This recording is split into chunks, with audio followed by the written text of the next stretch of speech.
జై శ్రీరామ్. భగవద్బంధువులారా,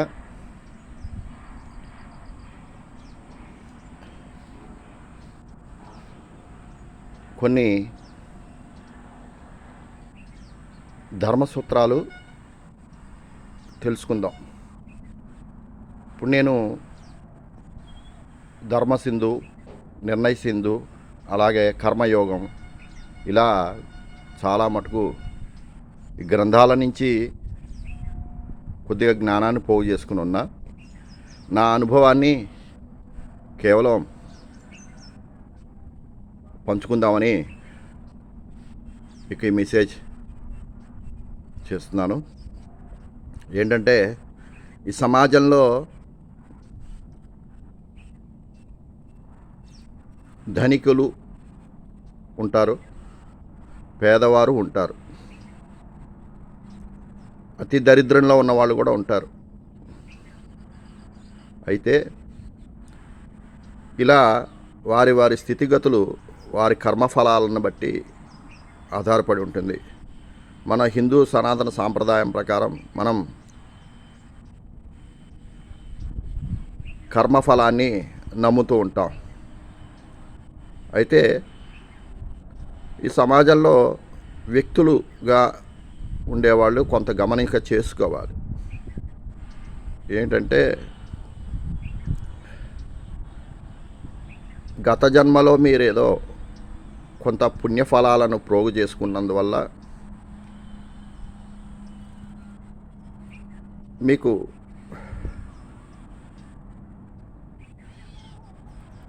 ఏదైనా ఈ జన్మలో మరల జన్మ వచ్చినప్పుడు గత జన్మలో ప్రోగు చేసుకున్న ఫలాలను బట్టి, ఆ పుణ్యఫలాలను బట్టి, పాపాలను బట్టి కూడా ఇప్పుడు మీ జీవితం నిర్ణయించబడి ఉంటుంది. అది భగవంతుని చేతిలో ఉంటుంది. మీ యొక్క శరీరం యొక్క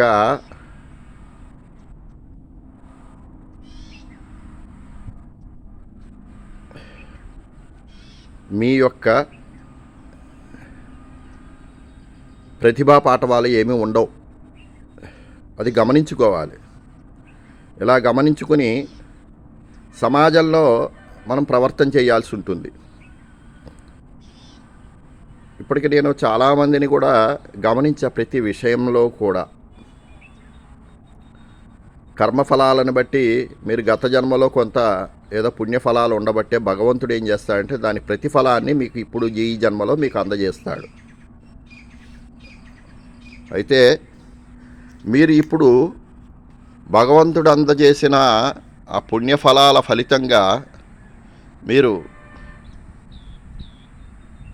ఎలా ఉంటారంటే, అసలు మానసికంగా ఎటువంటి బాధలు కలగవు, ఎటువంటి అనారోగ్యము కలగదు, ఎటువంటి సమాజంలో ఇతర వ్యక్తులు అంటే బంధాల రూపంలో మనకి అన్న, చెల్లి, అక్క, తమ్ముడు, బాబాయ్, మామయ్య, అత్తయ్య, అలాగే భర్త తరఫు నుంచి కూడా భర్త అన్నదమ్ములు కానీ, అలాగే తోటికోడలు కానీ, అత్తలు కానీ, మామలు కానీ, ఇలా ఈ విధంగా బంధుత్వాలు ఉంటాయి. ఈ బంధుత్వాల ఫలితంగా మీరు ఎవరితోని కూడా బాధింపబడకుండా ఉండాలి. కర్మఫలం గత జన్మలో ఒక వ్యక్తితో బంధం ఉందంటే అక్కడ ఆ జన్మలో ఆ యొక్క వ్యక్తితోటి బంధం మనకు సక్రమంగా ధర్మబద్ధంగా నడిచి ఉంటే మరల ఈ జన్మలో వారు మరల తారసపడరు. అక్కడ మనం సంపూర్ణంగా ఆ బంధాన్ని, ఆ ధర్మాన్ని నెరవేర్చనప్పుడు, లేదా అవతల వ్యక్తి ఆ ధర్మాన్ని పాటించినప్పుడు మరి యొక్క జన్మలో మరల తారసపడి వారికి కలిగిన నష్టం వల్ల, కష్టం వల్ల జన్మలో పక్కనే ఉండి బాధిస్తూ ఉంటారు. అటువంటి బాధలు కూడా కలగకుండా ఉంటాయి. అలాగే మీ కర్మఫలాన్ని బట్టి గత జన్మలో చేసుకునే దాన్ని బట్టి ధన రూపంలో కూడా మీకు డబ్బు వస్తూ ఉంటుంది. అసలు మీరు కూర్చున్నా కూడా ధన రూపంలో మీ చేతికి వస్తూ ఉంటుంది. అయితే ఆ ధనంతో మీరు ఈ జన్మలో పూర్తిగా మానవ ధర్మ ప్రకారం భగవంతుడు ఇచ్చిన విధానంలో జీవనం ఉంటుందా, ఉండదా? అంటే మానవునికి ఇచ్చిన ధర్మాలు ఏంటంటే ధర్మ, అర్థ, కామ, మోక్ష. ఈ జన్మలో ఈ 4 కూడా భగవంతుడిచ్చిన ధర్మ ప్రకారం నడిస్తే మీకు మరల జన్మ అంటూ ఉండదు. అయితే పూర్వజన్మలో చేసుకున్న పుణ్యకాల ఫలాల వల్ల ఇప్పుడు ఆర్థికంగా స్థితిమంతంగా ఉంటారు. కానీ అడుగడుగునా డబ్బు వస్తూనే ఉంటుంది, ధనం వస్తూనే ఉంటుంది. అలాగే పుత్రపౌత్రాదులు, పుత్రికలు అంటే కొడుకులు రూపంలోనూ, కూతుర్ల రూపంలోనూ, కోడళ్ల రూపంలోనూ, మరుమరాండ్ర రూపంలోనూ మనకి బంధాలు ఏర్పడతాయి. అయితే ఇక్కడ కొన్ని బంధాల ప్రకారం చెప్పుకోవాలంటే కర్మఫలాన్ని బట్టి గత జన్మలో కొడుకు, తండ్రి అనే కర్మ మనం ఆ ధర్మాన్ని సక్రమంగా నెరవేర్చినప్పుడు మరుజన్మలో వాడు ఇక్కడ 2 రకాలుగా ఉంటాయి. పెద్ద కొడుకు, చిన్న కొడుకు. ఈ విధంగా ఉంటే మనం చేసే కర్మలను బట్టి ఒక వ్యక్తికి 2 పుత్రులు అనుకుందాం. ఆ 2 పుత్రులలో పెద్ద కొడుకు ఆ తండ్రిని ఈ జన్మలో బాధించడానికి పుడతాడు. అదే అప్పుడు బుద్ధిమంతుడిగా ఉన్న ఇంకొక పుత్రుడు కొంతవరకు తన యొక్క రుణానుబంధాన్ని అనుభవించి, కర్మని అనుభవించి తండ్రిని ఎక్కువగా బాధించకుండా చిన్న వయసులోనే కాలం చేస్తారు. అంటే ఎక్కువ బాధ కలిగించరన్నమాట. యుక్త వయసు వచ్చిన తర్వాత కొడుకు కాలం చేస్తే ఆ తండ్రికి మనోవేదన, బాధ ఉంటుంది. కాబట్టి చిన్న వయసులోనే కాలం చేస్తారు. ఇలా ఉంటాయి కొన్ని కర్మఫలాలు.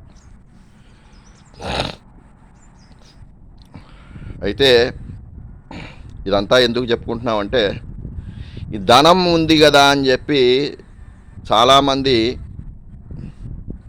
ఇంకొకరి దగ్గర ప్రదర్శన చేస్తూ ఉంటారు.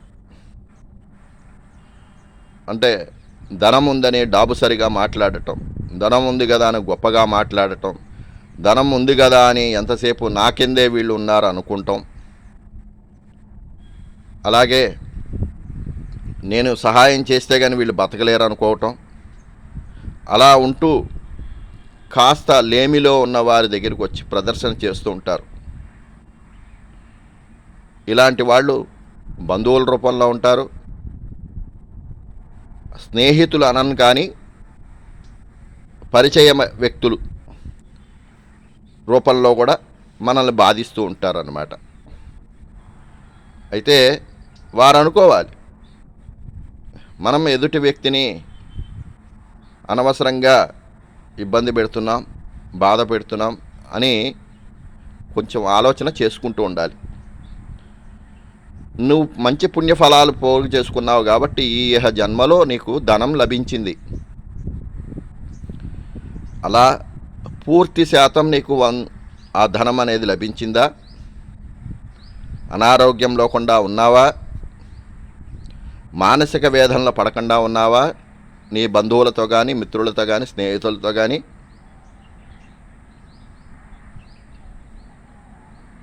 ఏదో ఒక రకంగా వేదన అనేది నీకు అంతర్గతంగా ఉంటుంది.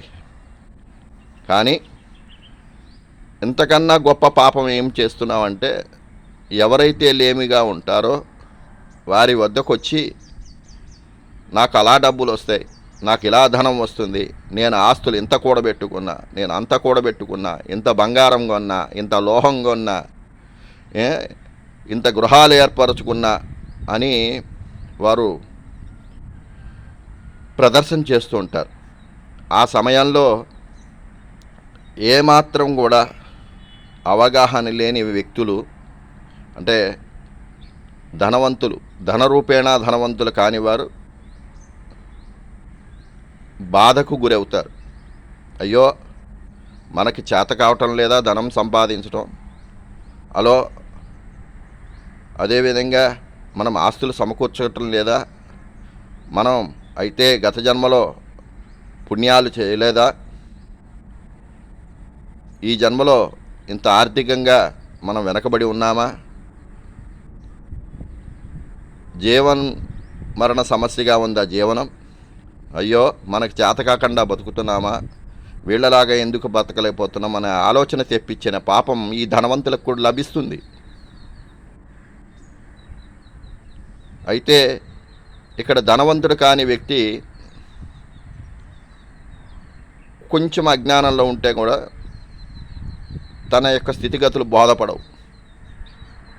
కొంచెం జ్ఞానం సంపాదించుకుని ఉంటే అర్థమవుతుంది.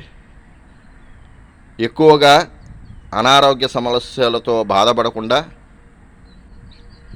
సహజంగా ఉండే శరీరం వయసును బట్టి ఉండే సహజమైన బాధలు ఉంటాయి. అవి రుగ్మతలు మామూలే, అది కర్మఫలాలను బట్టి మామూలుగా ఉంటాయి. ధనం లేకపోవటం కూడా మనం గత జన్మలో చేసుకున్న పుణ్యఫలాలను బట్టి ఆధారపడి ఉంటుంది. దానికి ఇప్పుడు జనరల్గా కొంచెం కించిత్ పశ్చాత్తాపడవలసి పడి ఇప్పుడైనా సరే భగవంతుడిని కోరుకుంటూ ధర్మ ప్రకారం జీవనం సాగిస్తేనే, అంటే నీ దగ్గర ధనం లేదు, అలాగని ధనం ఖర్చు పెట్టేసే అంత విధిగా అనారోగ్యాలు వ్యాధులు దరిచేరట్లేదు. కాకపోతే ఇంకొంతమంది ఉంటారు, వ్యక్తిగతంగా మానసికంగా వేధించే వాళ్ళు కూడా ఉంటారు. మీతో మాకు బంధుత్వాలు అవసరం లేదు, రక్త సంబంధాలు అవసరం లేదు, మిత్రత్వాలు అవసరం లేదు అనుకుంటూ జీవనం సాగించే వాళ్ళు కూడా ఉంటారు. వాళ్ళ వలన కూడా బాధ కలుగుతూ ఉంటుంది. మరీ తినటానికి లేకపోయినా ఎంతో కొంత దాచుకునే అంత కాకపోయినా భగవంతుడు కర్మఫలాలను బట్టి ఒక జన్మ ఉండొచ్చు, ఒక జన్మ కూడా ఇలాగే సాగచ్చు. కానీ అలాగే ఉంటుంది అని చెప్పడానికి కూడా భగవంతుడు అవకాశం ఇవ్వలా. ధర్మాన్ని పట్టుకోమని చెప్పారు, ఆయన్ని పట్టుకోమని చెప్పుగా ధర్మాన్ని పట్టుకోమని. ధర్మం అంటేనే భగవంతుడు. ఆ ధర్మాన్ని పట్టుకొని ఉండండి. అంటే ధర్మాన్ని ఎప్పుడైతే తప్పుతామో కనిపించకుండా తర్వాత చాలా నానా రకాలైన ఇబ్బందులు గురవుతాయి. దానివల్ల మానసికంగా ఇబ్బంది కలుగుతూ ఉంటుంది. ఇలా ఉంటుంది. సరే, ఈ ధనవంతుడు ఈ మధ్యతరగతి పేదవాడు కలిసి ఇంతకన్నా ఆస్తులు లేనివాడు, గృహాలు లేనివాడు, బంధువులు లేనివాడు, స్నేహితులు లేనివాడు అనేవాడు అడుగున ఉంటాడు. వాడిని కూడా చూసి ఈ మధ్యతరగతి పేదవాడు, మధ్యతరగతి వాడు, ధనవంతుడు కూడా వాడిని చూసి హేళన చేయాల్సిన అవసరం లేదు. ఎందుకంటే వాడికి గృహం లేదు అంటే రుణబంధం లేదని, బంధువులు లేరంటే రుణానుబంధాలు లేవని, మిత్రులు లేరంటే రుణానుబంధాలు లేవని, ఇలా దేని మీద కూడా అధికారం లేకుండా భగవంతుడు చేస్తాడు. అది కూడా వాళ్ళ పుణ్య పాప కర్మల ఫలితంగానే ఉంటుంది. అంటే కొంతకాలం బాగా జీవనం సాగించి తర్వాత బంధువులు దూరం అయ్యి, మిత్రులు దూరం అయ్యి, ఆస్తులు కోల్పోయి పేదరికంలోకి వస్తారు. అది కూడా పాపపుణ్య కర్మల ఫలితంగానే ఉంటుంది. అయితే మనం ఎవరైతే ధనికలో ఉంటామో, మధ్యతరగతి వాళ్ళు ఉంటారో, పేదవారు ఉంటారో, వీరు కూడా వారికి ఆహార రూపంలో, వస్త్ర రూపంలో, ధన రూపంలో ఏదో ఒక విధంగా వారికి మీరు సహాయపడి మీ యొక్క పాపాలను తగ్గించుకుంటూ పుణ్యకర్మ ఫలాలను పెంచుకోవచ్చు. అంతేగాని వాడిని మనం అవమానించకూడదు. అవమానించడం అంటే వాళ్ళందరూ ఒక రకంగా మాట్లాడితే భగవంతునికి దగ్గరగా ఉండే ప్రీతికరమైన పుత్రులే అని గమనించండి. ఎందుకంటే వాళ్ళకి బంధాలు పెట్టట్లేదు, ఒకటి తెంచేశాడు. అప్పుడు కూడా భగవంతుడి నిరంతరం నన్నే, నా నామమే జపం చెయ్యండి అని అంటున్నాడు. అంటే మన దృష్టిలో భిక్షమెత్తుకునేవాడు, అలాగే యాచన చేసుకునేవాళ్ళు, దేవాలయాల మెట్ల మీద ఉండేవాళ్ళు, వీళ్ళందరూ కూడా నిజంగా యాచకులు భిక్షకులు అయితే ధన రూపంలో అడగరు, కానీ ఆహార రూపంలోనూ వస్త్ర రూపంలోనూ ఎక్కడైనా కాస్తంత నీడ కోసం అర్థిస్తే మాత్రం ఖచ్చితంగా మన ధర్మాన్ని నెరవేర్చాల్సిందే. మన ధనంలోంచి తీసి అటువంటి వాళ్ళని వెతికి పట్టుకుని వాళ్ళకి అన్నదానం చేస్తే, వస్త్రదానం చేస్తే మీ పుణ్యఫలాలు ఎక్కువగా ప్రోగుపడతాయి. ఇది గమనించండి. మనం ధనికులం, మన దగ్గర డబ్బు ఉంది అని ఎదుటివాడి దగ్గర ప్రదర్శనలు చేయకండి. కర్మఫలం అనేది ఒకటి ఉంటుంది. దానిని బట్టి మీరు ఇప్పుడు ఎవరి దగ్గర అయితే ప్రదర్శన చేస్తారో అదే జీవనం మరల మీకు వచ్చే జన్మలో ఈ ప్రాప్తిస్తుందన్నమాట. దానిని బట్టి మీరు నడుచుకోవాల్సి ఉంటుంది. జై శ్రీరామ్.